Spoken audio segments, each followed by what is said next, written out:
Assalamualaikum warahmatullahi wabarakatuh. Selamat pagi semuanya.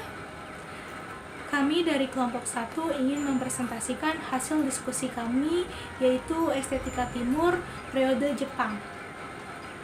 Sebelumnya izinkan kami memperkenalkan diri.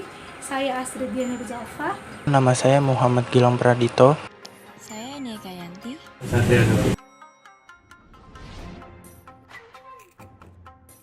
Jepang adalah sebuah negara kepulauan di Asia Timur. Letaknya di ujung barat Samudra Pasifik di sebelah timur laut Jepang dan bertetangga dengan Tiongkok, Korea Selatan, dan Rusia. Seni Jepang mencakup berbagai gaya dan sarana ekspresi, termasuk keramik, patung, lukisan, dan kaligrafi di atas sutra dan kertas. Cetakan balok kayu ukiyo-e, origami, dan baru-baru ini manga bersama dengan segudang jenis karya seni lainnya. Kesenian Jepang memiliki sejarah yang panjang yang dimulai di awal pemukiman manusia sekitar 10.000 sebelum Masehi hingga saat ini. Seiring berjalannya waktu, orang Jepang telah menjadi sebuah sasaran ide-ide baru. Mereka telah mengembangkan kemampuannya untuk menyerap, meniru, sehingga pada akhirnya unsur-unsur asing tersebut bisa menjadi identitas referensi estetika mereka. Selain itu, Jepang sendiri memiliki masa periodisasi sejarah kesenian yang menandakan bahwa kesenian Jepang memiliki sejarah yang cukup panjang dalam bidang estetika. Berikut merupakan periodisasi sejarah Jepang yang diketahui secara umum. Yang pertama, Jomon. Periode ini mengambil namanya dari tekstur tali yang menghiasi artefak keramik pertama dan mencakup kesaksian artistik pertama proto-Jepang. Lalu yang kedua, Yayoi. Produksi artistik secara estetis sederhana tetapi memulai merenungkan penggunaan teknologi revolusioner seperti mesin bubut. Karakteristik mendasar adalah pengenalan metal urgi. Yang ketiga ada Yamato dari 300 hingga 710 sebelum Masehi. Ini adalah periode yang ditandai oleh supremasi klan Eponymous yang pertama kali menyatukan negara. Fitur arsitektur yang khas adalah bangunan gundukan pemakaman yang kaya dan mengesankan. Lalu yang keempat ada Nara dari 710 hingga 794 sebelum Masehi. Untuk pertama kalinya ada ibu kota tetap untuk Kekaisaran Nara, menentukan pengaruh agama Buddha dalam produksi artistik. Lalu yang kelima ada Heian dari 794 hingga 1185 sebelum Masehi, mengembangkan produksi mandala dan pagoda pertama. Pengadilan mulai mengembangkan perhatian besar pada seni. Saat ini Genji Monogatari yang terkenal. Lalu yang keenam ada Kamakura dari 1185 hingga 1333. Namanya diambil dari Keishogunan, di mana kita menyaksikan peralihan kekuasaan dari aristokrasi ke kelas samurai militer. Dalam seni berlaku realisme. Muromachi dari 1336 hingga 1573. Setelah selingan kota Kamakura, ibu kota kekaisaran kembali menjadi Kyoto. Para seniman mengambil tema yang kurang populer dan aristokrat, pengaruh yang menentukan dari Zen. Lalu ada Azuchi Momoyama dari tahun 1573 hingga 1603. Azuchi dan Momoyama adalah kastil masing-masing dari Nobunaga dan Hideyoshi Daimyo yang rangkaian perangnya mencirikan periode tersebut. Ini menegaskan sekolah seni Kano. Lalu yang kesembilan ada Edo dari 1603 hingga 1868.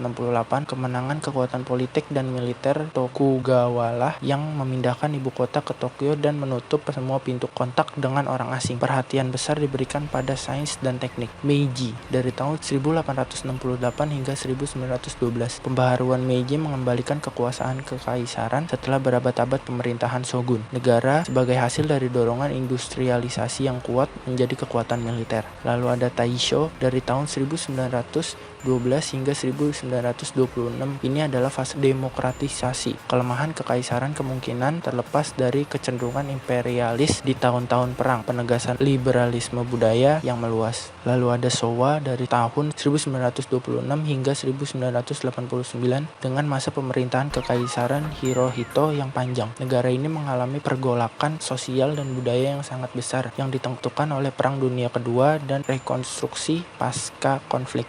Heisei dari 1989 hingga 2019. Dengan naiknya kekuasaan Akihito, Karakteristik budaya Jepang modern didefinisikan sebuah negara di mana contoh-contoh futuristik dan tradisi leluhur yang luar biasa hidup bersama. Lalu ada Reiwa, mulai dari 1 Mei 2019, era baru Jepang secara resmi dimulai pada 1 Mei 2019, hari di mana putra mahkota Naruhito naik tahta sebagai kaisar Jepang ke-126, menggantikan ayahnya Kaisar Akihito.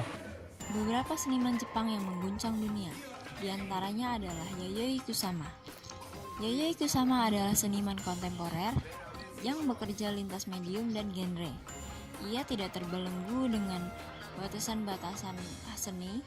Hampir semua medium artistik seni pernah ia jelajahi, mulai dari lukisan, patung, instalasi, film, sastra, performance art, hingga fashion. Seniman Jepang ini lahir di tahun 20-an. Ia mengalami masa-masa perang dan pemulihan pasca tragedi bom atom. Pengalaman hidupnya itu membentuk Yayoi Kusama menjadi seniman yang memiliki karakter artistik yang khas. Lalu yang kedua ada Yoshitomo Nara. Nara yang lahir di tahun 59 berasal dari keluarga kelas pekerja di Jepang. Ia tumbuh ketika Jepang dibanjiri oleh budaya pop barat. Nara pertama kali muncul di medan sosial seni rupa Jepang tepat di masa emas pop art tahun 90-an. Nara yang dikenal bekerja dengan media lukis, gambar, dan patung selalu menampilkan subjek mater yang khas dan sederhana. Karya-karyanya menampilkan sosok-sosok anak kecil, lugu dan polos dengan warna-warna pastel serta garis-garis kartun yang khas. Lalu yang ketiga adalah Takashi Murakami. Takashi Murakami lebih ingin menjadi seorang animator. Untuk keinginannya itu, ia kemudian menempuh pendidikan untuk menjadi seorang drafter di Tokyo University of the Arts. Di tengah pendidikannya, ia ternyata dinilai lebih ahli di teknik Nihonga, yaitu seni lukis tradisional Jepang.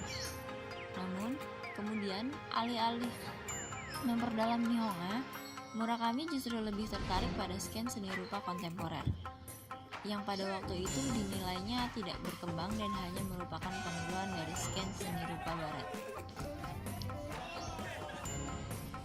Ada 7 karya seni Jepang, yaitu Shodo, Ukiyo-e, Tari Tradisional, Shiki, Kodo, Ikebana, dan Anime.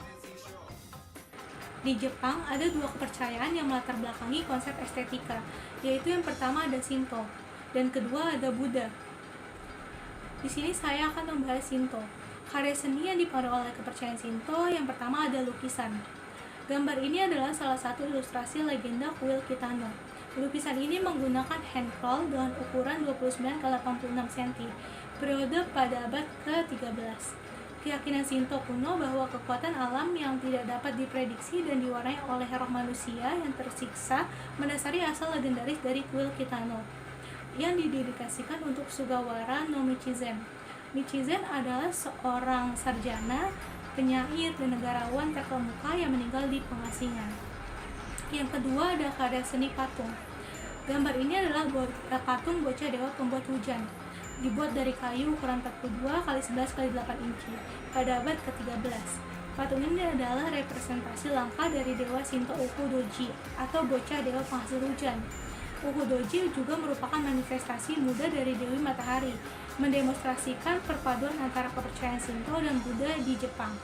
Ia memegang bola ajaib di tangan kirinya dan bersandar pada tongkat berhias permata, menyeimbangkan menara harta karun kebijaksanaan di kepalanya. Yang ketiga ada arsitektur. Bangunan yang dimaksud ini adalah kuil. Diyakini berada di kuil Shinto yang merupakan tempat orang beribadah. Kuil tidak memiliki syarat tertentu dalam peletakannya, tergantung pada lingkungannya. Jalan dengan lantara batu yang berjejeran penting bagi Shintois untuk menjaga kemurnian tempat suci.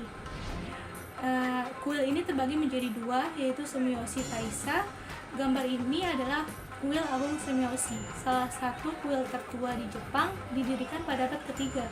Ini menampilkan gaya unik dari arsitektur kuil yang disebut Sumiyoshi Zukuri, yang bebas pengaruh dari daratan Asia. Kuil Sumiyoshi merupakan lambang pengabdian para dewa yang melindungi para pelancong, nelayan, dan pelaut di Laut Sumiyoshi. Kuil ini ditandai dengan atap lurus yang dihiasi oleh 2 set finial bercabang atau chigi dan 5 bilet horizontal atau katsuogi. Yang kedua ada Ise Jingu. Ise Jingu terdiri dari 2 kuil, keduanya dibangun dari kayu dan setiap 20 tahun keduanya dibangun kembali secara total di lokasi yang bersebelahan.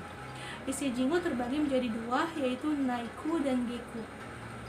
Gambar ini adalah kuil Naiku dan Geku. Yang pertama, Naiku, kuil bagian dalam, dipersembahkan untuk Amaterasu Omikami, Dewi Matahari, dan dewa tertinggi yang dianggap sebagai leluhur keluarga kekaisaran. Representasi matahari sebagai dewa perempuan cukup unik dalam mitologi dunia. Kuil ini menampung cermin suci Amaterasu yang merupakan salah satu dari 3 harta karun Jepang. Yang kedua ada Geku, yaitu kuil luar, didedikasikan untuk Toyoke Okomi, dewi makanan, pertanian, pakaian istri, dan tempat tinggal. Dia dibawa ke Ise untuk mengawasi persembahan makanan suci ke Amaterasu. Karya seni lain yang dipengaruhi oleh kepercayaan Shinto adalah tari dan musik. Yang pertama ada tari. Tari Kangguru merupakan tarian dalam perayaan tahunan dengan iringan musik tradisional, namun dapat juga dipertunjukkan pada pengunjung kuil. Saat menari, penari selalu menghadap kuil dengan mementingkan gerakan tubuh dan tangan daripada kaki. Yang kedua ada musik. Menurut cerita, musik dalam Shinto ditunjukkan dalam usaha mendamaikan kami yang pernah bertengkar dan menjadi perusak alam. Mereka berharap kemarahan dapat meredah sehingga mereka terhindar dari bencana. Murkanya pun dapat berupa bencana, gagal panen, dan serta penyakit. Saya akan membahaskan tentang karya seni yang dipengaruhi oleh kepercayaan Buddha. Sebelumnya, kepercayaan Buddha disebut dengan Zen Buddha yang menghasilkan suatu tradisi atau adat istiadat. Misalnya, cara minum teh digunakan masyarakat Jepang sebagai penenang dari masalah pertentangan atau peperangan yang tak kunjung selesai dari pihak keluarga yang berkuasa. Berikut ada karya seni yang dipengaruhi oleh kepercayaan Buddha. 1. Gambar atau lukisan. Menurut Lieberman, dalam Hidayat, seni lukis Jepang disebut sumie, menggunakan kuas yang terbuat dari bulu kuda, tinta hitam, dan dilukis di atas kertas atau kain sutra. Pelukis memohon kuas demikian rupa, lalu menciptakannya terlihat tinta hitam, kemudian melukiskannya dengan tidak tergesa-gesa dan melukisnya dengan alami.